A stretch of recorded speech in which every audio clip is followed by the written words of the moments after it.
Scene opens under soft golden-white morning sunlight. The air is still.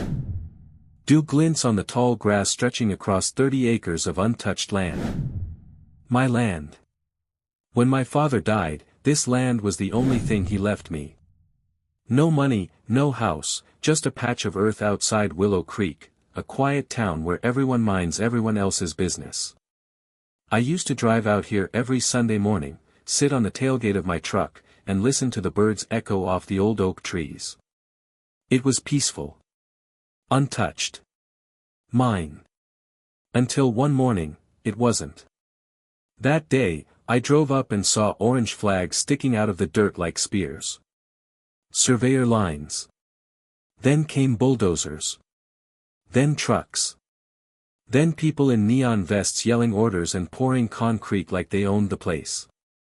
At first, I thought it was a mistake, maybe the next plot over. But when I saw the wooden sign go up, I knew it wasn't. Maple Ridge Estates, luxury living by Stillwater Development Group. They were building homes. On my land. I walked right up to one of the guys in a hard hat. "Hey, this is private property," I said. He laughed, barely looked at me. "You got proof of that, pal?" I opened my glove box, pulled out the deed. My father's signature was still there, old ink on aging paper. He squinted at it, smirked, and said, "Talk to the office. We've got permits." Permits. They had permits, issued by the county, approved by the HOA that didn't even exist until they started building. The next few weeks, it felt like a storm hit my peace. Every morning I'd drive by, and more of my land disappeared, swallowed by houses with white fences, stone porches, and American flags that weren't earned. Neighbors-to-be stopped their SUVs, smiled, and waved at me like I was the gardener. I went to the county clerk, to zoning, to the assessor's office. Each one passed me to another like a broken compass. "Maybe you should speak to Stillwater directly," one clerk said, chewing gum.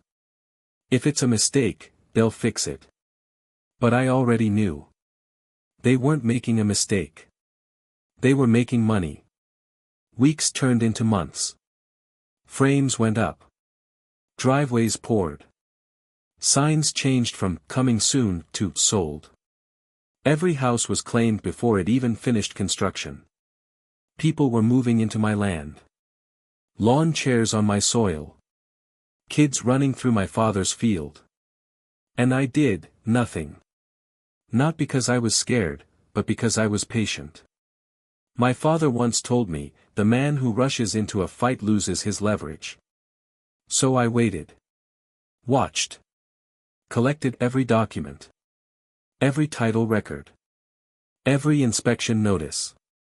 They thought I was gone, that I'd just rolled over.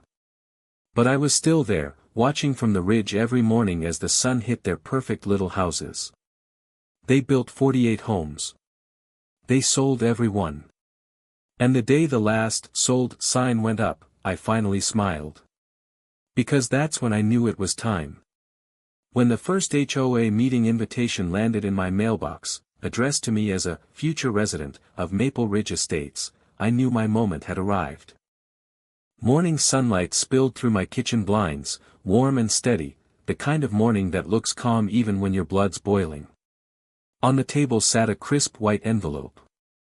Maple Ridge Estates Homeowners Association, invitation to first meeting. They really sent it to me. To my address. On my land. I turned the envelope over in my hands, running my thumb across the gold-embossed seal like it was a bad joke.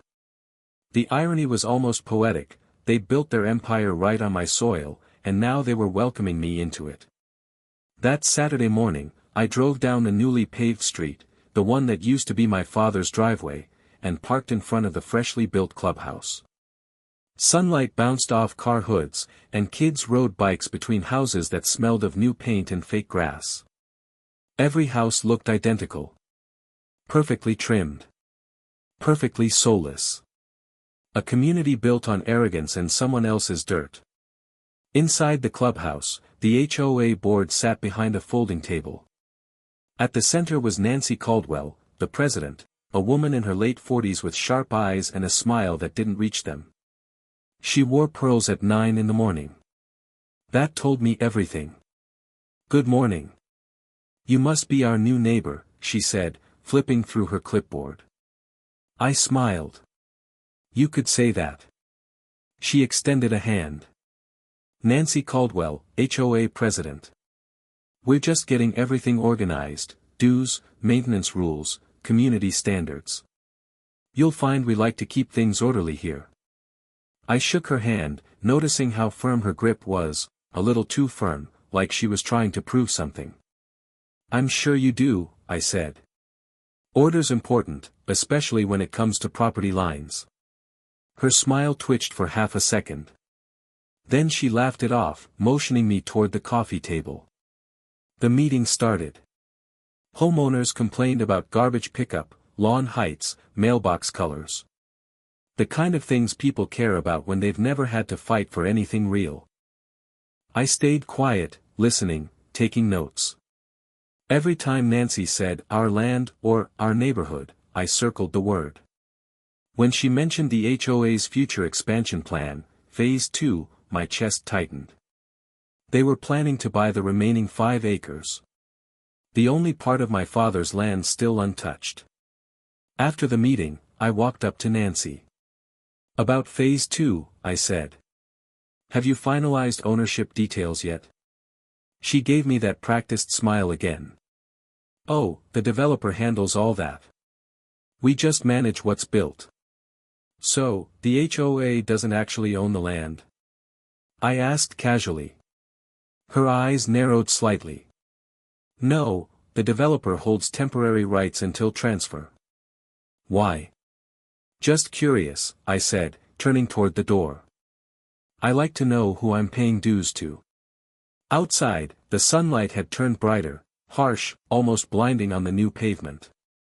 As I walked back to my truck, I saw the survey markers again, the same orange flags I'd seen months ago. Still standing. Still in my soil. That's when the idea started forming, slow, deliberate, cold. If they wanted to play property games, I'd make them regret not reading the fine print. I didn't need bulldozers or confrontation. All I needed was the one thing none of them had. The deed. That night, I opened my safe and pulled it out. The old paper still smelled like dust and ink. My father's signature was faint but visible. The legal description matched, every inch of the land under Maple Ridge Estates. 48 homes. 48 driveways. A clubhouse. And a woman with pearls who thought she ran it all. I traced my finger across the last line. Ownership extends until lawful sale or relinquishment by heir. And I whispered. I never sold it. The next morning, Nancy called me personally, furious about a boundary complaint. Someone had reported that their neighbor's fence was 3 feet into my land. She didn't know that every single one of them was. The next morning broke calm and clear, sunlight spilling through thin clouds like it had no idea what was coming. I was sitting on my porch with coffee when the phone rang. Nancy Caldwell. Her voice was tight, polished but trembling at the edges. "Mr. Cole. We seem to have a small property issue. One of our residents received a notice about a boundary discrepancy. County survey flagged it." I smiled to myself. "Oh. That's interesting. Whose boundary?" She hesitated. "Technically, everyone's." By 10 a.m., I was back at Maple Ridge Estates. A group of homeowners stood outside, pointing at their fences, their sprinklers, their driveways, arguing, confused, angry. Bright morning light bounced off their white siding, making the scene look like a commercial gone wrong. Nancy waved me over, her face flushed. "Mr. Cole, this is ridiculous. There's been some kind of mistake." I tilted my head. "Mistake?" She handed me a copy of the county map. Red lines cut through the neighborhood, each one marking my original parcel boundaries. Every single house, driveway, and backyard sat inside my property lines. "This can't be right," she said, voice breaking a little. "Oh, it's right," I said quietly. "I had it surveyed myself." Her eyes widened. "You had, what?" "Last week," I said. "Independent assessor confirmed it. I just wanted to be sure before I caused a scene." Her lips tightened. "Mr. Cole, this is a serious accusation. We've got permits, county approval, signed deeds." I cut her off. "Permits don't override ownership. And deeds can't be issued on land that wasn't for sale." The color drained from her face. People around us started whispering, the way neighbors do when they sense something big is breaking, gossip wrapped in fear. By noon, 3 county officials were standing on the lawn. They carried clipboards, measured distances, and argued quietly among themselves. Nancy paced the sidewalk, muttering into her phone. I caught fragments of her voice: legal counsel, development company, not supposed to happen. I just stood there, watching the sunlight slide across the grass, the same grass they'd planted over my father's soil. One of the inspectors walked up to me, hat in hand. "Sir, this is complicated. These homes technically overlap your parcel by a significant margin. If your ownership records hold, this could be a major issue for the HOA." I nodded. "That's not my problem, is it?" He looked uncomfortable. "No, sir. Not legally." Nancy approached, her heels clicking fast against the sidewalk. "Mr. Cole, please, there must be something we can do." The developer swore everything was cleared. I leaned against my truck, calm as morning. "Well, Nancy, maybe you should have checked with the man who actually owns the ground under your feet." Her jaw clenched. "You're not going to get away with this. We'll take it to court." "Good," I said. "That's exactly where I want it." That night, I spread the old documents across my dining table, the original deed, county plats, correspondence, all stamped and dated. I'd been collecting them for months, waiting for this. And now, every signature, every record backed me up. They thought I was just some quiet old man hanging onto a patch of land. They didn't know I'd worked in real estate law for 20 years before retiring. I'd seen this kind of greed before, men building kingdoms on land they never owned. This time, they built it on mine. As the sun dipped below the horizon, I looked out at the glowing rooftops of Maple Ridge in the distance. Every porch light flickered on, unaware that the ground beneath them didn't belong to them. Tomorrow, I'd file the official claim. But tonight, I just enjoyed the silence. The next morning, the HOA emergency meeting turned into chaos, Nancy shouting, residents panicking, lawyers dialing non-stop. And in the middle of it all, I walked in, calm, holding the original deed in my hand. Morning sunlight poured through the courthouse windows like judgment itself. It was one of those perfect fall mornings, cool air, golden light, the kind of day when the world feels too calm for what's about to happen. I walked up the courthouse steps with the same calm I'd had since this started. In my hand, a worn leather folder. Inside, the deed that could tear 48 lives apart. At the top of the steps stood Nancy Caldwell, flanked by her lawyer and 2 developers in expensive suits. Her pearl necklace gleamed under the sun like armor. "Mr. Cole," she said, voice tight, "this doesn't have to get ugly." I looked her straight in the eye. "Nancy, it got ugly the day you poured your foundation on my father's grave." She didn't reply. Her lawyer cleared his throat, pretending not to hear. Inside, the courtroom buzzed, homeowners filled the benches, whispering, eyes darting between me and the HOA board. They looked scared. Some angry. Some, ashamed. The judge entered, an older man with the kind of face that's seen too many land disputes and not enough truth. He adjusted his glasses. "Let's get this started." Nancy's lawyer went first. "Your Honor, this is a frivolous claim. The development company acquired the property legally. All permits were filed through the county. He talked for 10 minutes straight, words like zoning variance, eminent domain, clerical oversight. He sounded confident. Until I stood up. I walked slowly to the table, unfolded my papers, and said, "Your Honor, my father, Harold Cole, purchased this land in 1978. He never sold it. He never leased it. He passed it to me." I handed over the original deed, notarized, sealed, and recorded. The courtroom went quiet, except for the sound of the judge's pen tapping against his desk. "This document is legitimate," he murmured. "Filed with the county register's office. No record of transfer since 1978.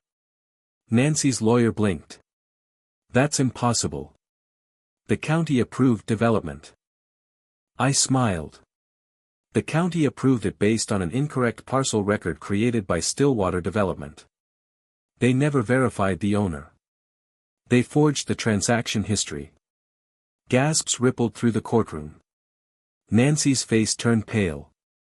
One of the developers whispered something to his partner, both of them sweating through their suits. I reached into my folder again and pulled out the final piece, a certified letter from the county recorder's office, dated 2 weeks prior. It confirmed what I already knew: no legal transfer of ownership ever took place. "The land beneath all 48 homes," I said quietly, "is still mine." For a long moment, no one spoke. Then the judge leaned forward.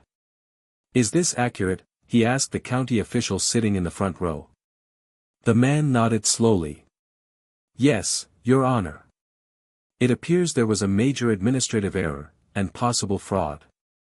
The judge exhaled, deep and heavy. "Well, that changes everything." Nancy stood up suddenly, her voice breaking. "You can't just take people's homes. Families live there." I looked at her, calm. "Families are welcome to stay.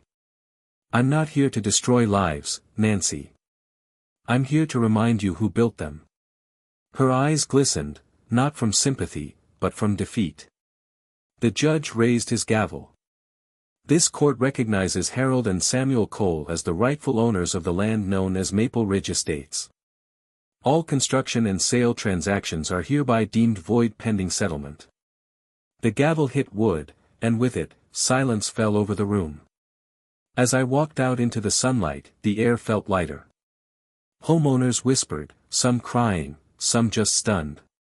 For months, they'd ignored the quiet man on the hill, and now, their world sat on his soil. Nancy didn't follow me out. But I saw her reflection in the glass door as it closed, head bowed, pearls dim in the morning sun. A week later, a letter arrived, not from the HOA, not from the court, but from the homeowners themselves. They wanted to meet. Not to fight. But to ask me for mercy. Morning sunlight broke over Maple Ridge like forgiveness trying to find its way through the clouds. For the first time in months, the place was quiet, no hammering, no construction trucks, no HOA patrol cars creeping down the street. Just birds. And the faint echo of kids playing in backyards built on my soil. A white envelope sat on my porch table. Inside was a handwritten letter. "Mr. Cole, we'd like to meet. Not as an HOA. Not as homeowners. Just as neighbors." It was signed by 27 families. I drove out that afternoon. The roads I once resented looked different under the sunlight, softer somehow, like the land itself was tired of holding a grudge.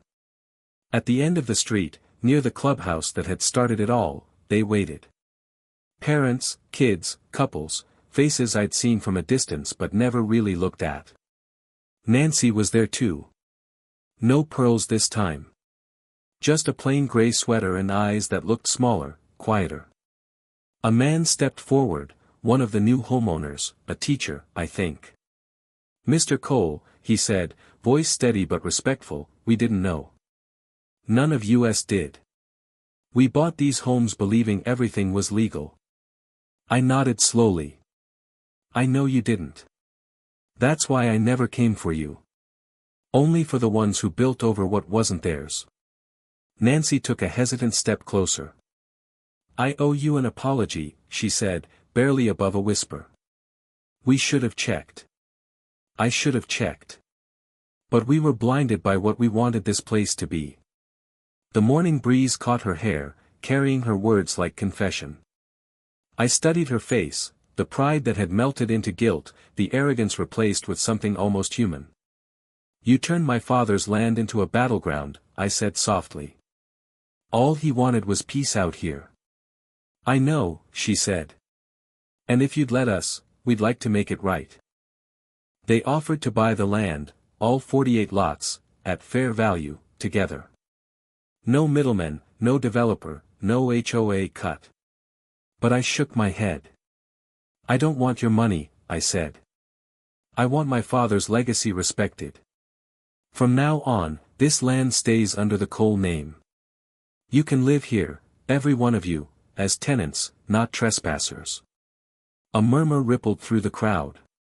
The teacher spoke again. You'd really let us stay? Yes, I said. But things will change. No HOA fines. No power games. Just people living honestly on borrowed ground. Nancy blinked, stunned. You'd keep us here after all we did? I smiled faintly. Forgiveness costs less than revenge, Nancy. And my father believed every man deserves a chance to do right by the land he stands on. Weeks passed. Lawyers drafted new leases, deeds were corrected, and the HOA dissolved quietly, just a paper ghost now. Residents planted real gardens instead of artificial turf. Kids played freely again. Even Nancy started volunteering at the community garden I built in my father's name. Sometimes, on quiet mornings, I'd walk the ridge and watch the sunrise spill across the rooftops, the same light that once exposed their arrogance now warming their redemption. The land felt alive again. Peaceful. I still keep the old deed in my truck, framed now, not for protection, but for remembrance. Not as proof of what I owned, but of what I earned. Because in the end, they built homes on my land. But I rebuilt the soul of it. Fade out, morning sunlight over Maple Ridge. A community reborn, not by law, but by grace.